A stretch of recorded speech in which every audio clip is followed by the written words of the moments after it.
दोस्तों, कल रात को मैंने किसी मित्र के स्टेटस पर एक किताब का फोटो देखा। उस मित्र ने अपने स्टेटस में लिख रखा था कि मैंने इस जिंगूर किताब को पढ़ना शुरू किया है।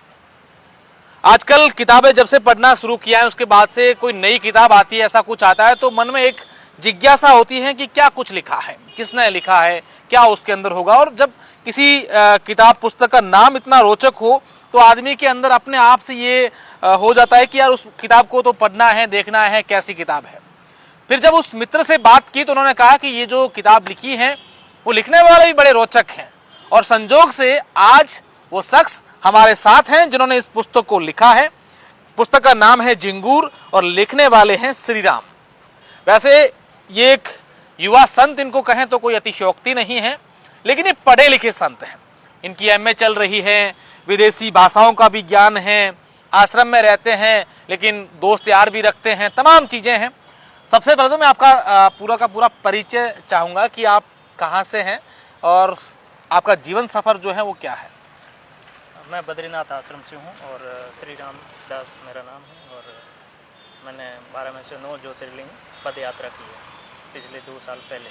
अच्छा, मतलब 9 ज्योतिर्लिंग आप पैदल जा चुके हैं। हाँ, कितना समय लगा होगा उस पद यात्रा में आपको? मैंने 9 ज्योतिर्लिंग 10,000 किलोमीटर और 11 महीनों का समय लगाया था। वाह। ये मेरा उस टाइम का दीपावली के बाद में रवाना हुआ था, और दीपावली से पहले मैंने होल्ड कर लिया था ऋषिकेश में जाकर। हाँ, तो अभी 3 शेष हैं। 3 शेष बचे हुए हैं, केदारनाथ, काशी विश्वनाथ, हाँ, और देवघर झारखंड वाला, हाँ, वैजनाथ। हाँ, ये 3 बाकी है, और 4 महाधाम में से 1 महाधाम बचा हुआ है, पूरी जगन्नाथ। क्यों क्या मनसा है, क्या मनोकामना के साथ मनसाएं तो देखो पद यात्रा कर रहे हैं आप? ऐसा सात्विक जीवन में मनसाएं नहीं होती है, करते रहना चाहिए। साधु वही जो फिरता रहे, मतलब बड़े बूढ़े बुजुर्ग साधु कहते हैं कि तो घूमता रहे बस।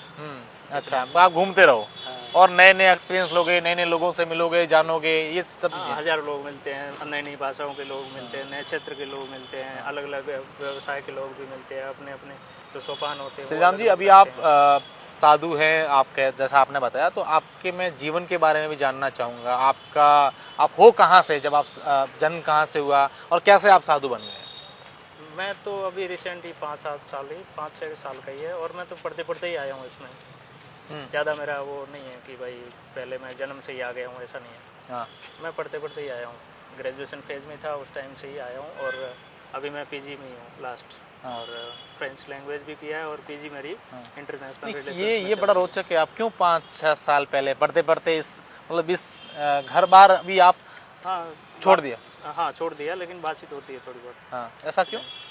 ऐसे ही चलता है कि मेंटलिटी होती है, एक होती है कि संगत किसकी है। हाँ। एक तो बेवड़ा बनाती है और एक साधु बनाती है, तो हाँ। संगत अच्छी है तो हाँ। मौज है। तो परिवार ने आपको इनकार नहीं किया कि भैया? बहुत करते रहते हैं। हाँ। फिर तो इतना मानना भी तो हाँ। नहीं चाहिए। वैवाहिक आपका मतलब विवाह नहीं कर रखा आपने? नहीं, इतना नहीं है, वो बाल विवाह के समय का कुछ था ऐसे, पर उनको आपने मना कर दिया कभी? नहीं ऐसे। ओके, तो ये तो बड़ा मतलब आपने फैसला ज़बरदस्त लिया। ऐसी क्या बात आपके मन में उस समय चली होगी कि यार मुझे साधु बनना है? ऐसा क्या चला था मन में? क्या सबसे पहले ऐसा क्या थॉट आया था आपके माइंड में? यात्राओं का भी रहता है कुछ के मन में। मैं ये यात्रा का पहले से काफ़ी समय से ठान रखा था कि यात्रा करूँगा। फिर थोड़ी संगत अच्छी थी तो ऋषिकेश वगैरह आना जाना रहता था मेरा। वैसे पढ़ाई में क्या कर रहे हैं अभी आप? अभी मैं इंटरनेशनल रिलेशंस में एमए कर रहा हूँ। इंटरनेशनल रिलेशन, अंतर्राष्ट्रीय संबंध पर आप जो है वो एमए कर रहे हैं? एमए लास्ट सेमेस्टर ही। हाँ, और इसके अलावा क्या कर रखा है आपने? मैंने फ्रेंच लैंग्वेज भी कर रखा है, और जर्मन में अभी एडमिशन लिया जयपुरी। हाँ, तो सेंटर है अलग से, वो पढ़ाते हैं। तो आपके दोस्त वगैरह जो है साथ में रहने वाले या इस प्रकार के लोग कहते नहीं कि यार भाई क्या कर रहा है? ऐसा कभी कहा नहीं किसी ने? बहुत हाँ। कहते रहते हैं। हाँ। तो अब उनको भी ऐसे ही लगता है कि ठीक है, चल ठीक है भाई, ये अपनी मर्जी से करेगा, कि कुछ भी कह दो। हाँ। हाँ। ये तो होना चाहिए ना कि बुद्धिमत्ता खुद की होनी चाहिए, किसी की दी हुई नहीं होनी चाहिए। किसी के दान में दिया वो कुछ अलग बात है, लेकिन बुद्धिमत्ता दान में नहीं होनी चाहिए, खुद की होनी चाहिए। हमेशा ध्यान रखना चाहिए। बड़े बुजुर्ग भी बहुत ही कहते हैं, लेकिन कौन मानता है। आपको पता है कि मैंने इस किताब के बारे में जब इसका नाम पढ़ा और उसके बाद इसका अर्थ समझा और अब आपसे बात की, अब मुझे एक चीज़ समझ में आ गई है। आपने इस किताब में किसके बारे में लिखा है? जिंगूर के बारे में। जिंगूर वो बेवकूफ़ जो अपने जीवन को नहीं समझ पाए। हाँ। तो शायद इस जिंगूर क्या मैसेज देता है ये जिंगूर? जिंगूर टाइटल से ही बहुत कुछ समझाता है कि तुम अपने जीवन के उलझन को समझो, समय रहते। समय निकल गया तो तुम्हारा कोई नहीं होगा, न अतीत में न भविष्य में। और आपने इसमें जोर किस सब्जेक्ट पर दिया है इस पूरी किताब में? पूरी पुस्तक की अगर बात करें तो एक सब्जेक्ट देखा जाए तो ये चाइल्ड मैरिज का है। चाइल्ड मैरिज का है। इसमें काफ़ी ऑर्थोडॉक्सिटेरियन जो पैरामीटर्स है वो भी ऐड किए गए। तो और आपका भी बाल विवाह हुआ था? हाँ, काफ़ी टाइम हो गया। कहीं ना कहीं उससे कनेक्शन जुड़ा हुआ है? नहीं, इतना नहीं है, ऐसा नहीं कह सकते, लेकिन कहीं ना कहीं पढ़ते वक्त हर किसी को ऐसा ही फील होगा कि हाँ यही चल रहा है, इसी का ही चल रहा है। लेकिन लास्ट तक वो अपने आप समझ जाएगा पढ़ने वाला। क्या कहेंगे बाल विवाह के बारे में? मैं आपसे ना ये बात जानना चाहूँगा कि ये बाल विवाह क्या है, क्योंकि हम लोग जानते हैं, आप जानते हैं, कई सारे ऐसे हमारे दर्शक हैं जो शहरों में रहते हैं, आजकल की नई जनरेशन है, जेन जी हैं, उनको क्या समझाना चाहेंगे? What is the child marriage? Child marriage वो जो प्री मेच्योर एज में जिसका विवाह कर दिया जाए, मतलब रिलेशन में, फिजिकल रिलेशंस में एंटर हो जाते हैं। बाल विवाह वो नहीं जो मतलब पश्चिमी राजस्थान में वो करते हैं ना कि जिसका वो रिश्ता करके छोड़ दिया, वो विवाह नहीं होता। फिर हल्लाना लेना चाहते हैं। वो विवाह नहीं होता, वो बाल विवाह में नहीं आता है। वो विवाह में नहीं है। विवाह होता है जो एक रिलेशन में एंट्री करवा दी जाए, फिजिकल रिलेशन होता है उसमें एंट्री हो। तो ये पैरामीटर ऑर्थोडॉक्सिटेरियन कंसिडर किए जाते हैं, लेकिन काफ़ी हद तक ये बहुत दूर भी हुए, लेकिन कुछ एक ऐसे अंश मिल जाते हैं जहाँ पे अभी भी विसंगतियाँ देखने को मिलती है।